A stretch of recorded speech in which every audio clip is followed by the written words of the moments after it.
Olá! Hoje a gente vai mergulhar fundo em um dos dramas mais intensos da literatura antiga, o livro de Oséias.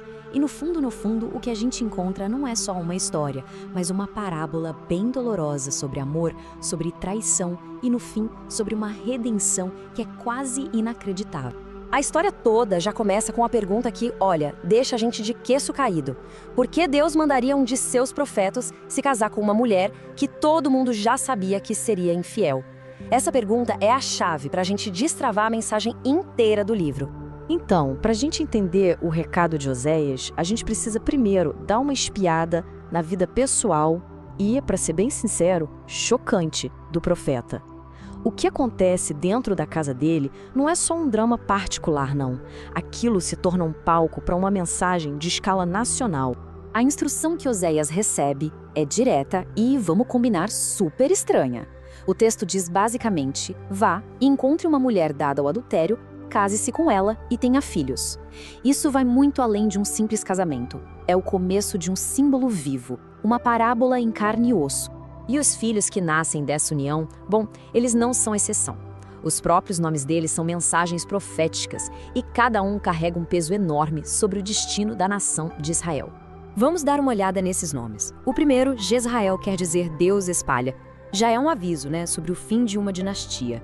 A filha, Lo-Ruama, significa sem misericórdia. Pesado. E o mais devastador de todos, Lo-Ami, que quer dizer não é meu povo. Cada nome é como uma martelada, cravando a mensagem do julgamento que estava por vir. E é aqui que a história dá uma virada de chave. Porque esse drama todo da família de Oséias, a dor, a humilhação, não é só uma tragédia particular. É uma parábola pública, um espelho que reflete a relação quebrada entre Deus e a nação de Israel.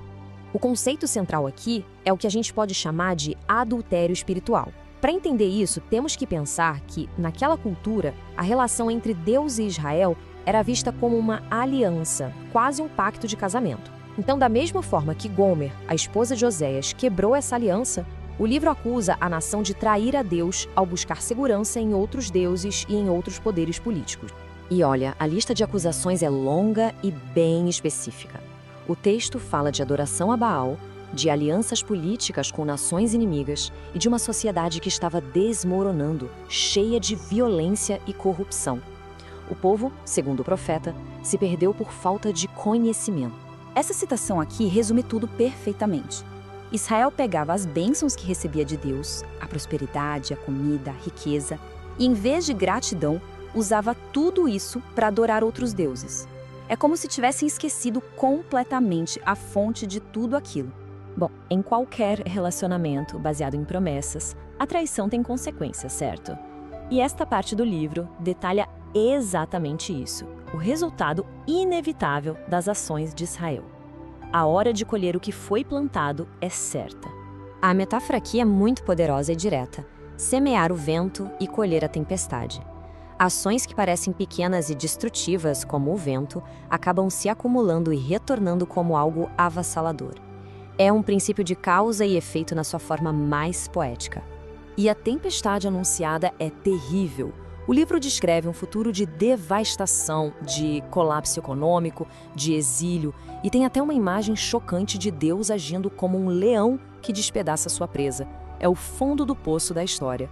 Mas aí, bem no meio dessa fúria toda, a narrativa vira de um jeito impressionante. A voz de Deus muda. A citação que a gente vê aqui revela um conflito interno, sabe? Onde a ira dá lugar a uma compaixão avassaladora. E aqui está o ponto crucial da mensagem. A história não termina em destruição. A gente entra no ato final, onde o tema muda da água para o vinho, do julgamento para um amor persistente, um amor que se recusa a desistir.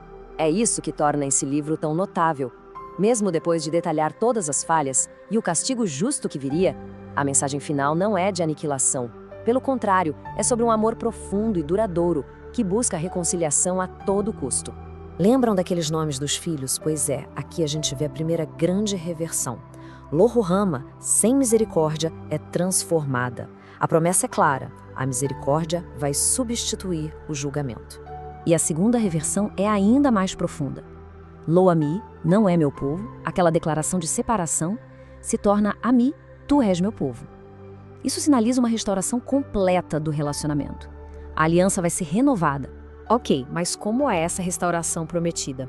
Não é só reverter uns nomes simbólicos, não. É uma renovação completa, uma transformação daquela devastação toda em vida abundante. As promessas nos capítulos finais são como um espelho do julgamento, só que ao contrário. No lugar do exílio, segurança. No lugar do colapso, fertilidade. Deus promete curar a própria raiz do problema, a infidelidade, e amá-los livremente, estabelecendo uma nova aliança baseada em justiça, direito, benevolência e ternura. A imagem no capítulo final é simplesmente linda. Pinta um quadro muito vivo de restauração e de florescimento. A nação, que antes era seca e estéril, vai se tornar como um jardim bem regado, cheia de vida, beleza e força.